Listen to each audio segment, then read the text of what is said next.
Praise the lord. Revival voice TV programme చూస్తున్న మీ అందరికీ మా హృదయపూర్వక వందనాలు తెలియజేస్తున్నాం. ఇప్పుడు మా నాన్నగారు బిషప్ కొత్తపల్లి సుధాకర్ పాల్ గారు వాక్యాన్ని అందిస్తుండగా మీరందరూ శ్రద్ధగా విని దైవ దీవెనలు పొందండి. యేసేపును మనం తీసుకున్నాం అనుకోండి, నిజంగా ఆయన ఉన్న పరిస్థితి చూస్తే అన్నలు సొంత తోబుట్టులు రివర్స్ అయిపోయారు. కొందరైతే చంపేద్దామన్నారు, మరి పెద్దన్న అయితే చంపొద్దులే అని అమ్మేశారు. నిజంగా యేసేపుకు చూసినప్పుడు ఆ పరిస్థితి అంతా కూడా చాలా వింతగా, భయంకరంగా, బాధగా, వేదనకరంగా ఉండుంటుంది. ఆ రోజుల్లో మనుషులు బానిసలుగా కొనేవాళ్ళు కాబట్టి కొనుక్కొని తీసుకువెళ్ళారు. పోతిఫర్ ఇంట్లోకి వెళ్ళిన తర్వాత అక్కడ ఒక పెద్ద శోధన వచ్చి లేని నిందను మోసుకునే పరిస్థితిలోకి వచ్చేసాడు. జైల్లోకి వెళ్ళిపోయాడు. ఎంతో భయంకరమైన పరిస్థితి గుండా, ఎంతో దారుణమైన పరిస్థితుల గుండా వెళ్ళే పరిస్థితి ఆయనకి ఏర్పడింది. అయినా ప్రతి కీడుని, ప్రతి సమస్యని, ప్రతి ఇబ్బందిని దేవుడు తనకు అనుకూలంగా మలచి మరి ఆ యొక్క ఐగుప్తి దేశంలో ఫరో అంతటి తరువాత ఫరో అంతటి వాడుగా ఒక రాజముద్రకే నేను తప్ప మిగతా అంతా నీకే అప్పచెప్తున్నానని దేవుడు అద్భుత కార్యం చేశాడు. దేవునికి స్తోత్రాలు చెల్లిద్దాం. హల్లెలూయా. కాబట్టి ప్రభు మనతో ఉన్నారు. ఎప్పుడు మర్చిపోకూడదు ఆ విషయాన్ని, ఎప్పుడు జ్ఞాపకం ఉంచుకోండి. ఎలాంటి పరిస్థితులు గుండా వెళుతున్నా మనుషులు మనం వదిలేయొచ్చు, స్నేహితులు వదిలేయొచ్చు, తల్లిదండ్రులు వదిలేయొచ్చు, పిల్లలు ఎంతో గారాభంగా ముద్దుగా పెంచుకున్న పిల్లలే మనల్ని వదిలేయొచ్చు, ఎవరైనా వదిలేయొచ్చు. కానీ వదలని దేవుడు మన యేసయ్య సర్వశక్తి కలిగిన దేవుడని ప్రభుపేట నేను మీకు తెలియపరుస్తున్నాను. అందరు రెండు చేతులు పైకి దేవునికి స్తోత్రాలు చెల్లిద్దాం. ఆయన ఆశ్రయించు వారికంటే ఆయన ఆశ్రయంగా ఉంటాడంట. చూసారా? అంటే ఆశ్రయించాల్సింది మనమే. మనం ఆయన ఆశ్రయిస్తే ఖచ్చితంగా మనల్ని వదిలిపెట్టే దేవుడు కాదు. అందుకే యుగ సమాప్తి వరకు సదాకాలం మీతో నేను ఉంటాను అని చెప్పాడు దేవుడు. అంటే మన లోకయాత్ర ముగించే వరకు అయినా, లేకపోతే ఈ లోకం ముగించిపోయేంత వరకైనా కూడా ప్రభు మనల్ని విడిచిపెట్టాడు. అందుకే నీ అరచేతుల్లో నేను మిమ్మల్ని చెక్కుకున్నాను, నిత్యము నీ ప్రాకారములు నా ఎదుటేనున్నవి, నేను చూస్తున్నా. అందుకే భక్తుడు అంటాడు, నేను కూర్చోవడం తెలుసు, నుంచోవడం తెలుసు, నా నడక నా పడకను నువ్వు గమనిస్తూ ఉన్నావు, నా నోట్లోంచి మాట రాకముందే సమస్తం ఎరిగిన దేవుడు. కాబట్టి మనం ఎలాగుండాలంటే చాలా ధైర్యంగా, విశ్వాసంతో మనం ఉండాలి. దేవునికి స్తోత్రాలు చెల్లిద్దాం. హల్లెలూయా. చాలాసార్లు పరిస్థితులు మన ధైర్యాన్ని చెడగొట్టడానికి వస్తూ ఉంటాయి.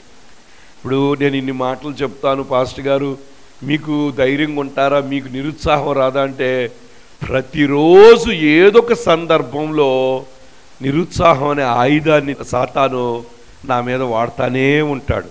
ఒక్కోసారి పరిస్థితులు నా కళ్ళ ముందు చూపించి నన్ను భయపెట్టడానికి ప్రయత్నం చేస్తాను. కానీ నేను నేర్చుకుంది ఏంటంటే, అలా భయపెట్టినప్పుడల్లా మరి యేసు ప్రభువు వారు వాక్యాన్ని ఉపయోగించినట్లుగా, నాలో ఉన్నవాడు లోకంలో ఉన్నవానికంటే నా ప్రభు నాతో ఉన్నాడు, నన్ను బలపరచు వాని యందు నేను సమస్తము చేయగలను. దేవునికి స్తోత్రాలు చెల్లిద్దాం.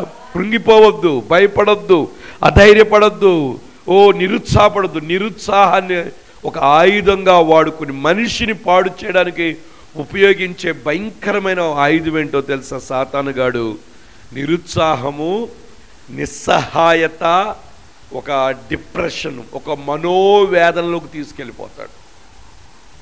ఎందుకు మనం మనోవేదనకి వెళ్ళాలి? ప్రభు లేకపోతే కదా. ప్రభు సహాయం చేయడా? ప్రభు చేస్తాడు.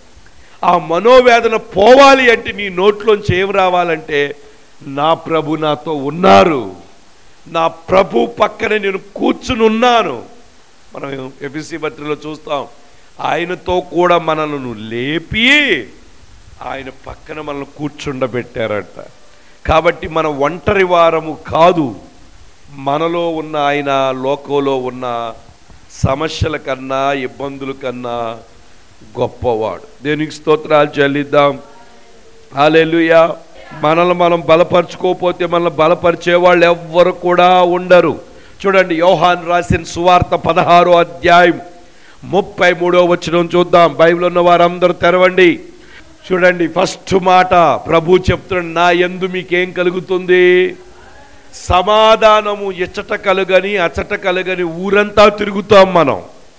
ఎక్కడికి వెళ్తే, సినిమాకి వెళ్తే సమాధానం దొరుకుద్దో, లేకపోతే ముందు తాగితే సమాధానం దొరుకుద్దో, లేకపోతే ఆ గంజాయి తాగితే సమాధానం దొరుకుద్దో, లేకపోతే ఎవరికైనా వెళ్ళి ఈ బాధలు చెప్పుకుంటే సమాధానం దొరుకుద్ది అనుకుంటారు. కానీ ఈ లోకంలో ఎవరికి చెప్పినా సమాధానం దొరకదు. కానీ ఇంకా దాన్ని ఎక్కువ చేస్తారేమో నాకు తెలియదు.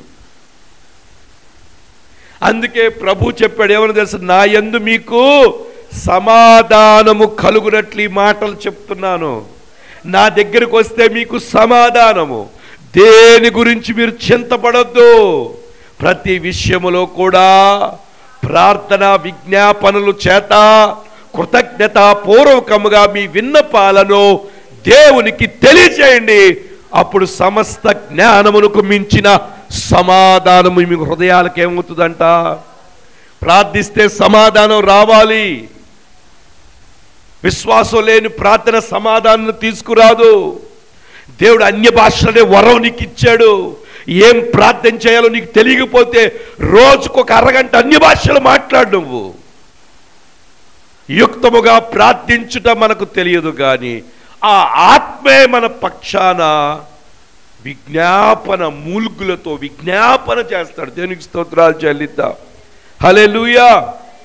కాబట్టి సమస్య గురించి భయపడిపోయి బాధపడిపోయి కృంగిపోవద్దు. ప్రభు దగ్గర నువ్వు ప్రార్థించండి, ఖచ్చితంగా నీకు సమాధానం.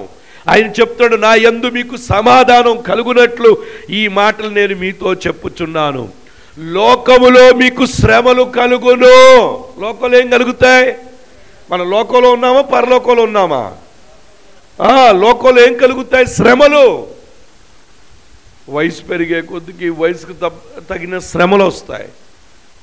ఒక్కోసారి పిల్లలతో శ్రమలు వస్తాయి, ఒక్కోసారి మరి భర్తతో శ్రమలు వస్తాయి, ఒక్కోసారి చుట్టుపక్కల వాళ్ళతో వాడకట్టుతో శ్రమలు వస్తాయి. ప్రభువే చెప్తున్నాడు, నన్ను బట్టి మిమ్మల్ని అనేకులు లేనిపోయిన మాటలు చెప్తారు, అబద్ధ సాక్ష్యాలు చెప్తారు, కల్పించి చెప్తారు. అయినా మీరు భయపడద్దు. శ్రమలు కలిగినప్పుడు మహా ఆనందంగా ఎంచుకోండి. ఎందుకంటే పరలోకంలో మీ ప్రతిఫలం ఏమవుతుంది? అధికమవుతుంది. దేవునికి స్తోత్రాలు చెల్లిద్దాం. మన నాయకుడు శ్రమల గుండా వెళ్ళినప్పుడు మనము కూడా, ఆయన శిష్యులైన మనమందరం కూడా, ఆయన బిడ్డలైన మనమందరం కూడా శ్రమల గుండా నడవవలసిందే. శ్రమలు రాగానే ఏదో వింత జరుగుతున్నట్లుగా, ఏదో అయిపోతున్నట్టుగా భయపడద్దు. లోకంలో మీకేం కలుగుతాయి? రకరకాల శ్రమలు రావచ్చు. అనారోగ్యం ఒక శ్రమ రావచ్చు, ఆర్థికంగా ఒక శ్రమ రావచ్చు, వివాహాల విషయాల్లో ఒక శ్రమ రావచ్చు. శ్రమలు రకరకాలుగా ఉన్నాయి. ఏదైనా నీ మనసుకు ఇష్టం లేకుండా, నీ మనసుకు కష్టం కలిగించిన ప్రతీది కూడా నీకు శ్రమే. లోకంలో నీకేం కలుగుతుంది? అయినను ధైర్యం తెచ్చుకోండి. ఆయన ఏమంటున్నాడు చెప్పండి? ఇప్పుడు వాక్యం చెప్పినట్టు చెయ్యాలా? ప్రభు చెప్పిన మాటలు మనం ఏం చేయాలి? శ్రమలో నువ్వు ఎలాగుండాలి? ధైర్యంగా ఉండాలి. శ్రమలో నువ్వు ధైర్యంగా ఉండాలి. ఎందుకో తెలుసా? నేను లోకాన్ని జయించాను. ఆ నేను అనే యేసయ్య ఇప్పుడు నీలో ఉన్నాను, కాబట్టి నువ్వు కూడా జయిస్తావు. అంతే. దేవునికి స్తోత్రాలు చెల్లిద్దాం. హల్లెలూయా, హల్లెలూయా. జయిస్తాం ఖచ్చితంగా. దేవుని మూలంగా పుట్టినవారు తన్ను తాను భద్రం చేసుకుని అపవాది వాళ్లను ముట్టలేడు. దేవునికి స్తోత్రాలు చెల్లిద్దాం. హల్లెలూయా. కాబట్టి మనం నమ్మాలి, విశ్వసించాలి, దేవుని సన్నిధిలో నమ్మాలి. ఆయన చెప్తున్నాడు ఏమో తెలుసా? నా యందు మీకు సమాధానము కలుగునట్లు ఈ మాటలు చెప్తున్నాను. ఫస్ట్ మాట ఏంటో తెలుసా? లోకంలో శ్రమలు కలుగుతాయి. రెండోది ఏంటో తెలుసా? ధైర్యం తెచ్చుకో. మూడోది ఏంటో తెలుసా? నేను కూడా ఈ లోకాన్ని జయించానని. దేవునికి స్తోత్రాలు. అంటే నువ్వు నా బిడ్డవైతే నువ్వు కూడా ఏం చేస్తావు? లోకంలో వచ్చే ప్రతి శోధనను కూడా నువ్వు జయిస్తావు, జయిస్తావు, జయిస్తావు. ఆర్థిక ఇబ్బందులు జయిస్తావు, కుటుంబ సమస్యలు జయిస్తావు, నీ వ్యాపారాన్ని నువ్వు జయిస్తావు. ఖచ్చితంగా ఆ రోగాన్ని నువ్వు జయించటం గ్యారెంటీ. ఎందుకో తెలుసా? నీలో ఉన్న యేసయ్య గొప్పవాడు, సర్వశక్తి కలిగిన దేవుడు. ఆయనకు అసాధ్యమైంది ఏది లేదు. ఆయన నీ జీవితంలో మేలు చేసే దేవుడు ఆయన. హల్లెలూయా, హల్లెలూయా.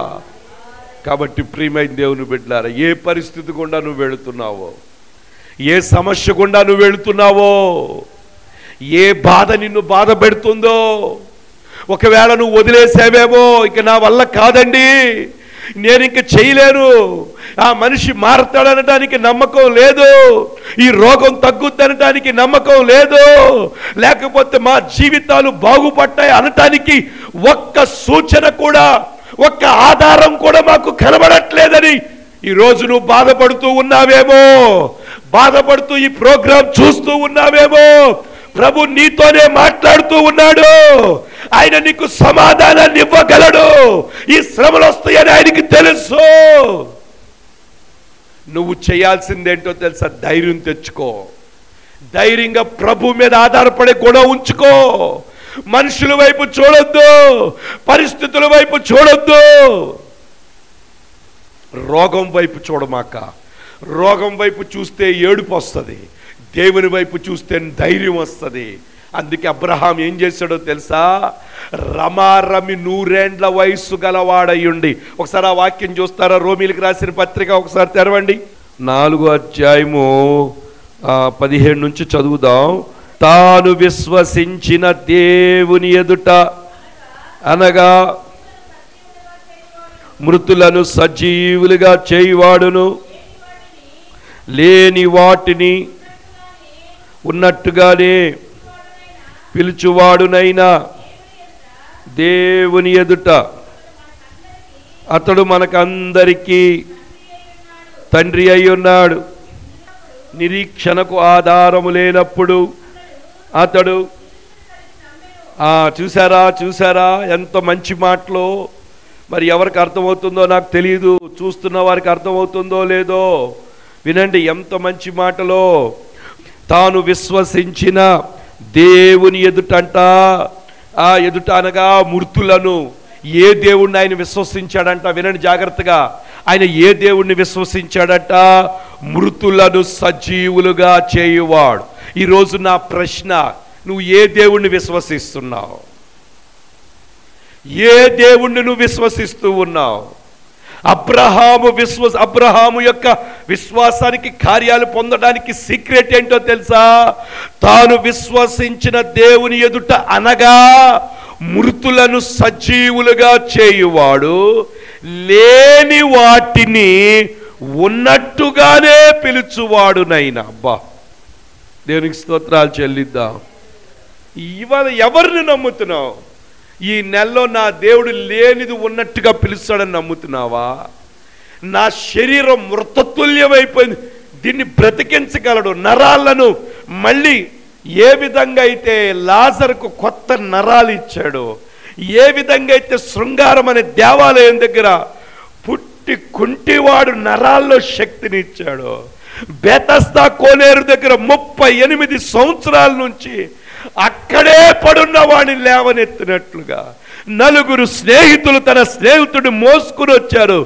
పక్షవాయు గలవాడు మోసుకొని వెళ్ళేటప్పుడు తన పరుపెత్తుకుని నడుచుకుని వెళ్ళిపోయాడే. ఆ దేవుణ్ణి మనం ఆరాధిస్తున్నాం. ఆ దేవుడు శక్తిమంతుడు.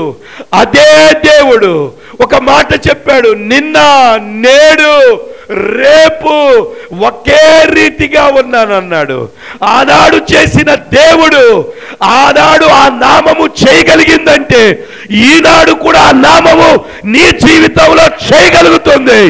యేసు నామములో ఆ యొక్క శరీరంలో ఉన్న రుగ్మత, శరీరంలో ఉన్న బలహీనత, ప్రతి నరము కూడా బలము పొందుకొను గాక యేసు నామమున. నువ్వు పలకగలిగితే నువ్వు పలికిందే నీ ఒంట్లో నువ్వు చూస్తావు. ఏం పలుకుతున్నావు నువ్వు? ఏమి ఆలోచిస్తున్నావు? ధైర్యం కోల్పోయి ధైర్యాన్ని విడిచిపెట్టి పిరికి తన మాటలు మాట్లాడితే ప్రభు అంట పిరికి తన ఆత్మను మనకివ్వలేదు, ఇంద్రియ శక్తియు ఇంద్రియ నిగ్రహ శక్తి కలిగిన ఆత్మను మనకిచ్చాడు. నీతిమంతులు సింహం వలె ధైర్యంగా ఉంటారు. నీ భక్తి నీకు ధైర్యం పుట్టించదా? చేతకాని వాళ్ళగా మాట్లాడొద్దు. నువ్వు సేవించే దేవుడు ఎవరో తెలుసా? మృతులను సజీవులుగా చేయగలడు, లేని దానిని ఉన్నట్టుగా పిలిచేవాడు. దేవునికి స్తోత్రాలు చెప్పండి.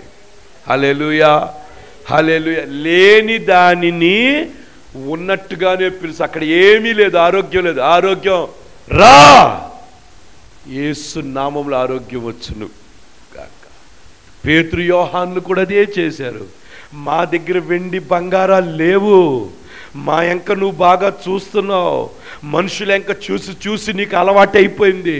మనుషులు డబ్బులు ఇచ్చి నీ బ్రతుకును మార్చలేకపోయారు, మనుషులు తిండి పెట్టి నీ స్థానాన్ని మార్చలేకపోయారు. నీ బ్రతుకు గుడి బట్టుకే అయిపోయింది. అందరు చేతుల ఎంక చూసావు కాబట్టి నీ బ్రతుకు ఎక్కడుంది? గుడి బయటే ఉంది. కానీ ఈరోజు మేము ఎందుకు వచ్చామో తెలుసా? మేము కూడా వెండి బంగారాలు ఇస్తే నీ బ్రతుకు గుడి బయటే, నీ బ్రతుకు దేవుని శక్తి లేని బ్రతుకే, దేవుని శక్తిని చూడలేని బ్రతుకుగానే బయటపడి ఉంటావు. కానీ ఈరోజు మేము ఎందుకు వచ్చామో తెలుసా? అది నీకు ఇవ్వడానికి రాలేదు, మేము ఇంకోటి కలుగున్నాం. అది ఎవరు చెయ్యలేనిది, ఎవరు ఇవ్వలేనిది, నీ బ్రతుకును శాశ్వతంగా మార్చగలిగింది. అదేంటో తెలుసా? నజరేయుడైన యేసు నామమున లేచి నువ్వు నడువు అనగానే ఆ నామములో ఉన్న శక్తి చీల మండలాల్లోకి వెళ్ళి ఒక డైనమైట్ శక్తిలాగా, ఒక బాంబు శక్తిలాగా వెళ్ళి నరాల్లోకి వెళ్ళి వాడు దిక్కున లేచి మందిరములో వాళ్లతో స్తుతించడానికి గంతులు వేస్తూ వెళ్ళిపోయాడు. దేవునికి స్తోత్రాలు చాలు. నా దేవుడు నీ కథ మార్చగలడు. నీ నోట్లో ఉన్న నీ మాటలు మారాలి. ఆయన నీకు అందుకే అంట, నా యందు నీకు సమాధానం కలుగునట్లు ఈ మాటలు చెప్తున్నాను నేను. ఏంటో తెలుసా? నువ్వు ఎలాగుండాలో తెలుసా? శ్రమలు కలుగుతాయి, అయినా నువ్వు ఎలాగుండాలి? ధైర్యం తెచ్చుకో, ధైర్యం తెచ్చుకో, ధైర్యం తెచ్చుకో, ధైర్యం తెచ్చుకో. దేవుని బిడ్డవు నువ్వు, ఖచ్చితంగా దేవుడు నీకు ధైర్యం ఇస్తాడు. ప్రభువా, నువ్వు నాతో ఉన్నావు నాయన, నేను బాధపడను. నిజమే, నాకున్న బాధ భయంకరమైన తీవ్రత, నో ప్రాబ్లం. ప్రభువా, నువ్వు నాతో ఉన్నావు. అయ్యా, ఈ బాధకే నేను బాధపడుతున్నాను. ఆ సిలువలో నీ బాధ ఎంత ఉండదు అయ్యా. అయ్యా, వాళ్ళు కొరడాలతో కొడుతుంటే ఆ బాధ ఎంత నాయన. వీపులో ఉన్న మాంసపు ముద్దలు బ్రతికున్న మనిషికి మాంసం ఒలిచేస్తుంటే ఎలాగుంటుంది అయ్యా. అయ్యా, బళ్ళు ఆ యొక్క మెదడుకి దిగిపోతుంటే, ఈ స్కల్కి, ఈ పుర్రెకి అది పెట్టి కొడుతుంటే ఎలాగుందయ్యా. అయ్యా, పక్కలో బళ్ళెం పొడిస్తే ఎలాగుందయ్యా, గుద్దుతుంటే ఎలాగుంది. ఆ బాధ వర్ణనాతీతం.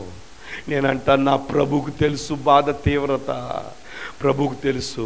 ఆయన కార్యం చెయ్యాలి అంటే అక్కడ నువ్వు విశ్వాసం వాక్కులు పలకాలి. విశ్వాసంతో ఉంటేనే ఆయన మహిమను చూడగలుగుతావు.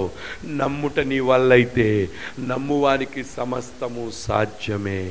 ఓ నమ్మిక ఉంచు, నా మహిమను నువ్వు చూస్తావు. అబ్రహాం అంట లేనిది ఉన్నట్టుగా పిలిచే దేవుడిని నమ్మాడు. ఈరోజు ఏ దేవుడిని నువ్వు నమ్ముతున్నావు?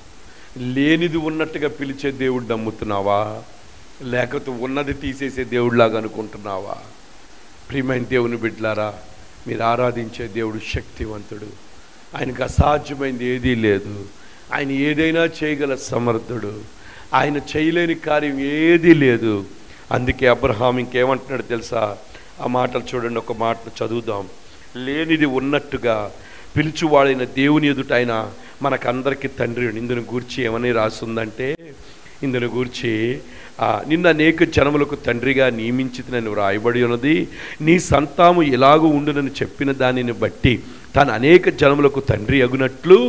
మొదటిది ఏంటి తెలుసా? నిరీక్షణకు ఆధారము లేనప్పుడు అతడు నిరీక్షణ కలిగి ఏం ఆధారం లేదు, కానీ ఏం చేశాడు తెలుసా? నా ప్రభు చేస్తాడు, నా ప్రభు చేస్తాడు, నా ప్రభువు చేస్తాడు, ఖచ్చితంగా నా ప్రభు చేస్తాడు. నిరీక్షణకు ఆధారము లేనప్పుడు నిరీక్షణ కలిగి, హూ అగైనెస్ట్ హోప్ అంట, బిలీవ్డ్ ఇన్ హోప్ అంట. అసలు ఏం ఆధారం, ఎంత కూడా సూచన లేదు. ఆయన ఎంత నమ్మాడంటే నా దేవుడు నాకు బిడ్డలను ఇస్తాడని చెప్పి.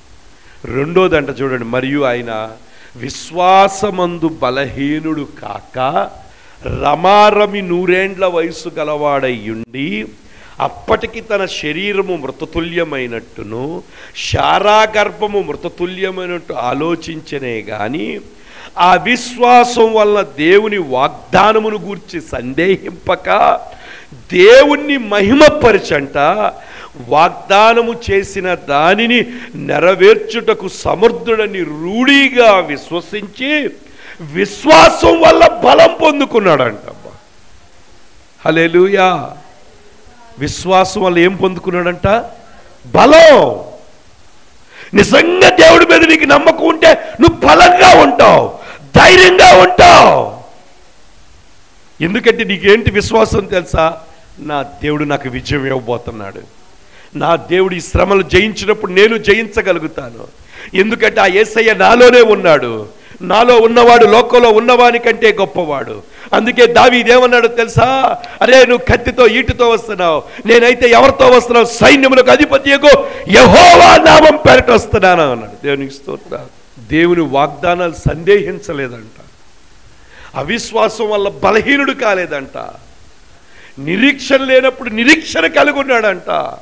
తాను విశ్వసించిన దేవుడు రూఢిగా చేయగలని నమ్మి విశ్వాసం వల్ల ఏం చేశాడంట? బలం పొందుకున్నాడు. దేవునికి స్తోత్రాలు చెల్లిద్దాం.